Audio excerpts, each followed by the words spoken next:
So Jagan గారు every year job calendar release చేస్తామని చెప్పారు కదా, సో నిజంగానే చేశారనుకోవచ్చా? చెయ్యలేదు. ఆబ్వియస్లీ అది అందరికీ తెలుసు, ఓపెన్ ఫ్యాక్ట్ అది. సో ఇప్పుడు జగన్ గారు ఏ సభలో చూసినా 175 సీట్లు గెలుస్తామని చెప్తున్నారు, మరి నిజంగా గెలవచ్చు అనుకుంటున్నారా? ఛాన్స్ లేదు.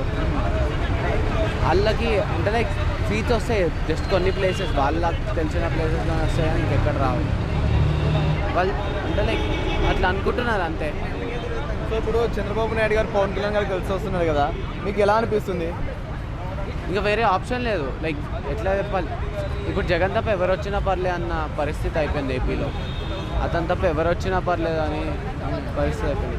So TDP Janasena government form చేసే ఉద్యోగ అవకాశాలు కానీ డెవలప్మెంట్ కానీ ఎలా ఉండబోతుంది అనుకుంటున్నారు? 200% వస్తుంది. వీళ్ళకన్నా 1% బెటర్ చేసినా బెటరే కదా.